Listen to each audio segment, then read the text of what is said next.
Well, folks, welcome to episode 228 of the Sticks and the Six podcast. And if you've been following the last little bit here, we do have a guest coming on today. It's a special episode of the Sticks and the Six podcast.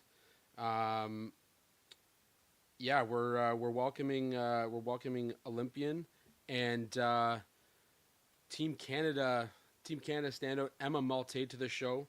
So very excited about that. She'll be joining us shortly here. But before we get to that, just a quick word from our friends over at the Hockey Podcast Network, as well as DraftKings Sportsbook. DraftKings Sportsbook, an official sports betting partner of the NHL, is built for the fastest game on ice. With player props and live betting, every shift, every shot, every save gives you options to get in on the game with DraftKings Sportsbook. Now the favorite to win the Cup, Colorado Avalanche. Check out their lines over at DraftKings Sportsbook. New customers bet just $5, and if your bet wins, you'll get $300 in bonus bets instantly. Download the DraftKings Sportsbook app and use code THPN. That's code THPN to turn $5 into $300 in bonus bets if your bet wins. In partnership with DraftKings, the crown is yours. Gambling problem? Call 1-800-GAMBLER. New York, call 877-8-HOPE-NY or text HOPE-NY. Connecticut, call 888-789-7777 or visit ccpg.org. On behalf of Boot Hill Casino in Kansas, wager tax pass-through may apply in Illinois, 21 plus in most states, void in Ontario, restrictions apply. Bet must win to receive bonus bets which expire in 7 days. Minimum odds required for additional terms and responsible gaming resources. See dkng.co/audio. Limited time offer, copyright 2026, NHL. All rights are reserved. Now, as I mentioned, if you're joining me today, you know that we've got Olympian and Team Canada cohort Emma Maltais on the show today. She also plays for the Toronto Sceptres. We'll be getting to that shortly here. Until then, I'm going to try and catch my breath because I tried to get it all set up very quickly here. So we're going to kind of get to that going. Welcome to the show, Jordan. Thanks for tuning in. Vive Canada. Emma and the squad did us proud. They absolutely did do us proud. We're going to be talking about a new initiative that she's a part of as well. So we are looking forward to that, looking forward to the growth of women's hockey. That's exactly why we're getting her on. And as I say that, she is jumping on with me now. So we're going to get to that right away here. Hi. Hello, how's it going? Good. How are you? Good. Can you hear me all good? I can hear you perfectly. We're going to throw you a Great. little intro here first before we get going, okay, Emma? Okay. All right. So I am overjoyed to welcome to the show a 9-time medalist, well representing Canada at the U18s, the World Championships, and the Olympics. She has 4 gold medals, including at the 2022 Winter Olympics, and most recently won a silver with Canada at Milano Cortina Olympics. A member of the Toronto Sceptres in the PWHL, who at one time played for my hometown Oakville Hornets, now joining up with Royale to launch her signature moment. Emma Maltais, welcome to the Sticks and the Six podcast. How you doing today? Good. Thanks for having me. I really appreciate you coming on, and I'm really looking forward to talking about the growth of the women's game, your experiences, of course, and her signature moment. So let's cut right to it. Her signature moment, obviously partnered with Royale. One of the notes that I got in the original email was that 1 in 3 Canadian girls drop out of sports early, which was shocking to me, especially as I have a young daughter, and that blows my mind. So take us through the importance of her signature moment and how it can help reverse this trend that we're seeing. Yeah, I mean, I was also very shocked by that stat. I think that growing up, sports was always my highlight of my childhood. It was always what I looked forward to, and it's saddening to see that girls are dropping out. But I can understand why in high school, and especially if they don't have the role models to look up to in sport, these things can happen because there's no point. They don't see a point in it. But yeah, her signature moment today. A bunch of young girls came in. They signed my jersey. We did a little bit of a role reversal, and it was a really awesome moment, a connection between us. And I got to go on the ice with them. And basically, by them signing my jersey, it was a pledge for them to stay in sport. So I think the importance of that is so key. Not everyone's going to end up being a professional. Not everyone's going to end up having sports as their career, but the amount of life skills you learn from sports, the amount of connections you make, sport has given me everything in life. And I think that honestly, everyone who's grown up playing sports can probably say the same.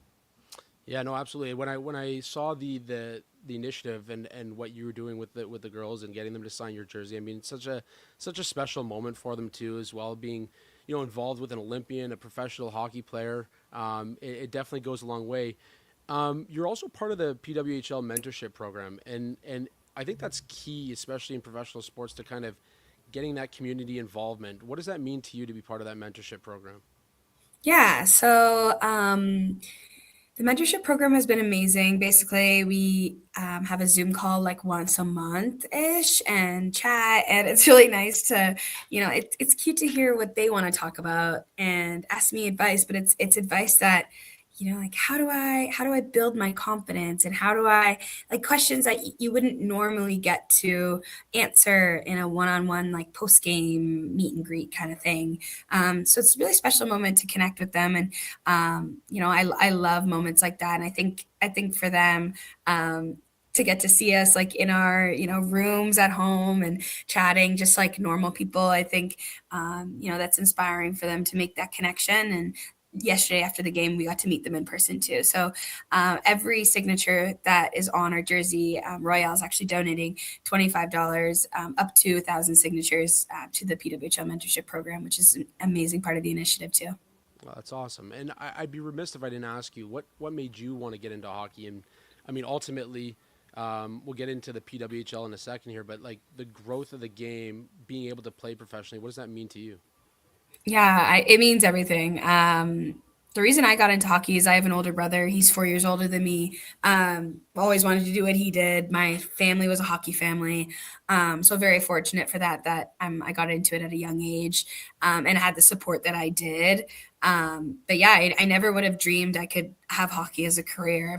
My mom ingrained in me, like you have to have a plan B, C, D, E, F, G, right? So that was always kind of how I grew up. And it's amazing now that, athletics can be people's plan A, even if you're, like you're not a man. So that's exciting times for us. Absolutely. And I mean, obviously, the Olympics, it's your second games. What's it like representing your country? Yeah, it's representing Canada, especially in a time like this where being Canadian is such a powerful word. It brings a lot of weight. It brings a lot of like everyone loves Canadians. Everyone loves to be associated with Canadians. The energy that you get back from people when you say you're Canadian. So I'm very honored to be Canadian. I'm very proud to represent my country. I think that playing on an Olympic stage is something that's very hard to explain of how much gratitude comes with that. But yeah, being in that moment in Milan was very cool. The amount of energy in that building was insane. And my ears were ringing as I was going on the ice.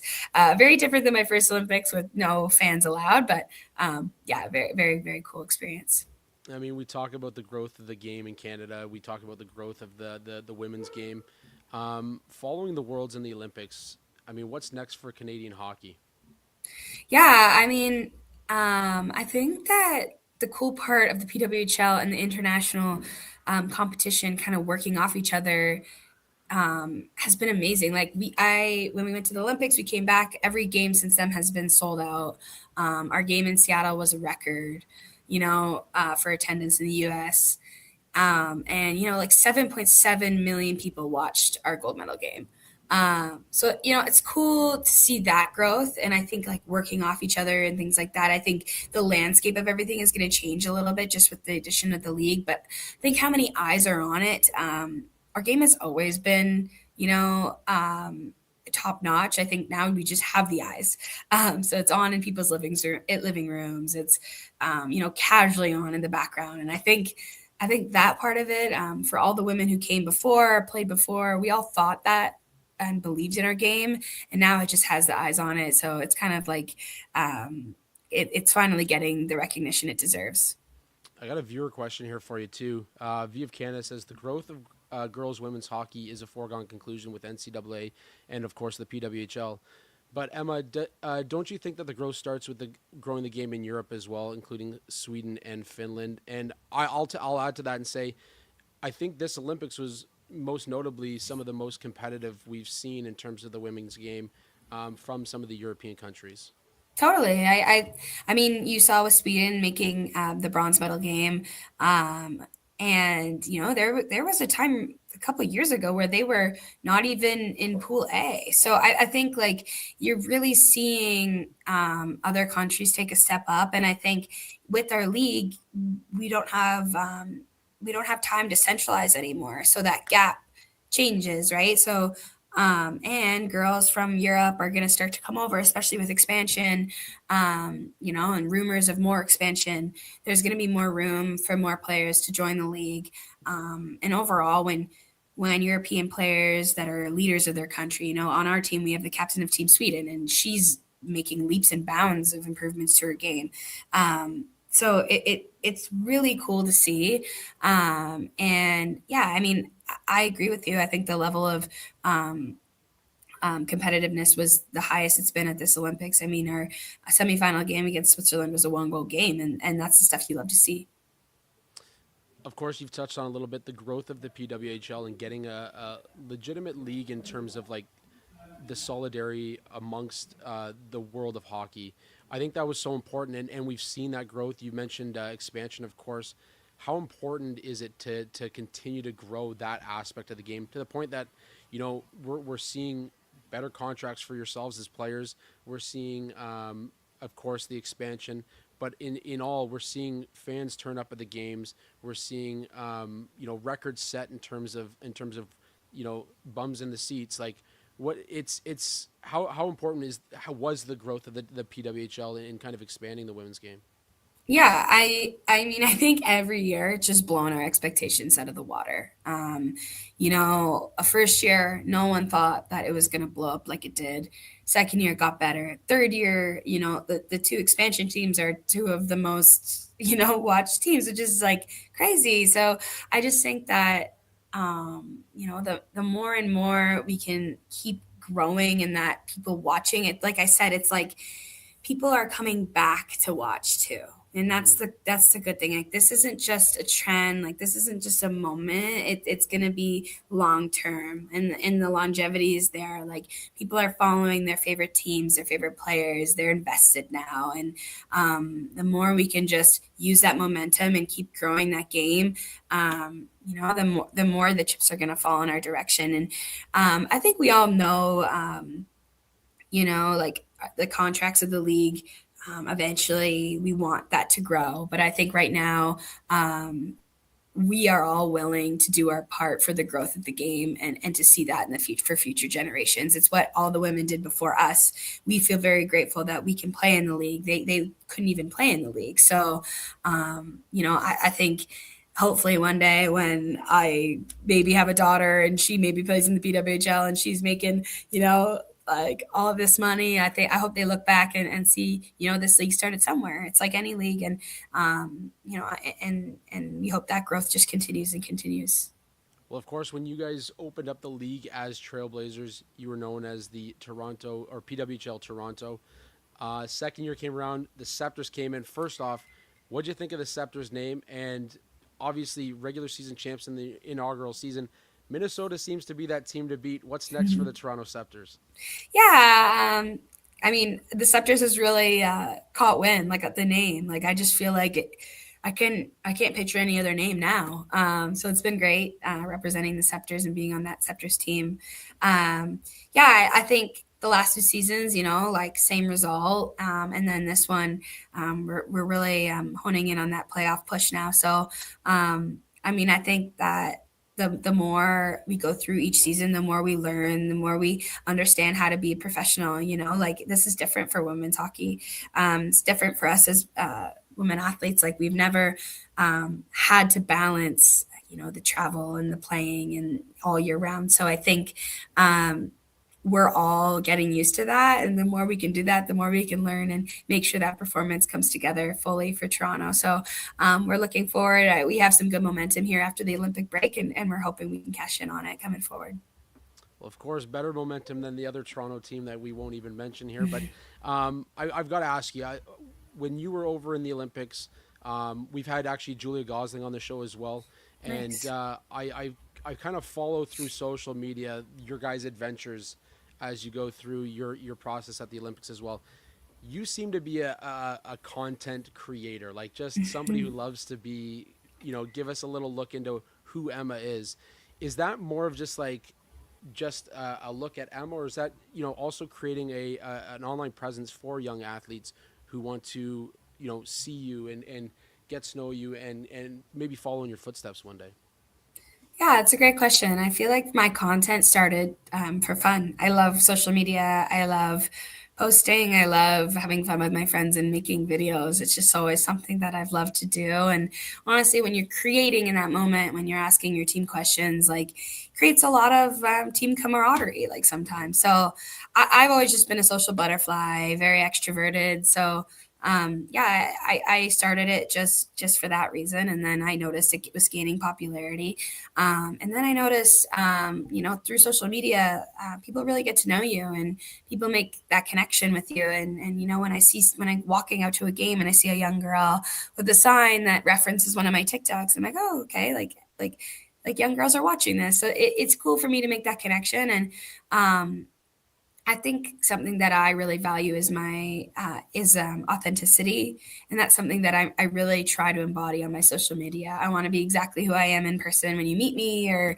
my friends see me, and I want to be the exact same person online. And I think there's a lot of value in that. And I think the more young girls know that they can be themselves whenever, wherever, and have the confidence to do that, the more that they're going to achieve anything they want to achieve. So I think that's my biggest message when it comes to social media. And I hope that young girls are watching and they get to know me, my teammates, and understand that we're all human. We just are passionate about something, and they can be too. So I don't want to take up much more of your time. Of course, I appreciate you coming on, and you're doing your part in growing the game and with her signature moment and everything that you do with your socials and everything. If you had one clear message to young girls that are looking to aspire to be a professional athlete in any sport, what would that be? It's a good question, and it's one that we're often asked. And I feel like for me, I think back to my younger self, and I think about how much pressure that I put on myself for so many little hockey games that I don't remember anything about. And I think what I would tell my younger self is, enjoy it and embrace it. Like if you love the game, it's gonna love you back. And I think the amount of connections and friendships I've made along my hockey journey is what I will remember the most. So my advice to young girls is to enjoy it and embrace it, and just the work ethic. Can outwin anything. So I think if you love it, you're ultimately going to work hard at it. So, yeah, that's my advice. Amazing, amazing. Well, again, Emma, I appreciate you coming on and even joining us for this short time. I was able to take a lot in, and I hope that any of the viewers as well out there will take it in. I know I'm going to pass some of that on to my daughter, and hopefully Awesome. one day up in the background here we can get an Emma Maltais jersey up there as well. Toronto Sceptres. Awesome. Sounds good. Thanks for All right, having I me. appreciate it.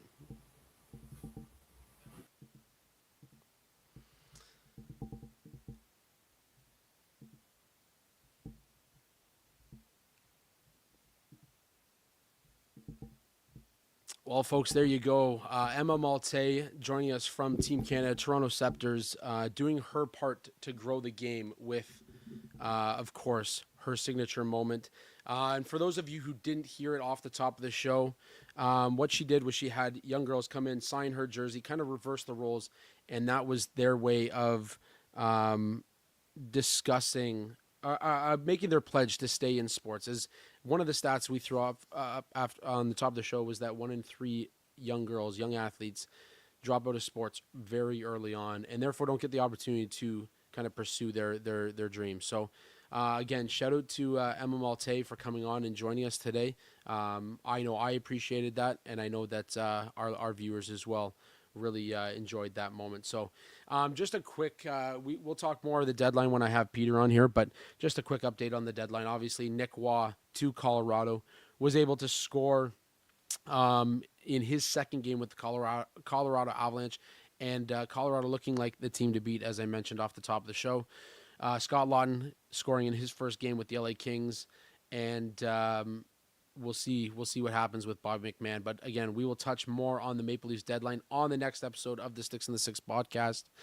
As always, make sure you tune in to the Hockey Podcast Network for all your great hockey content, as well as DraftKings using code THPN.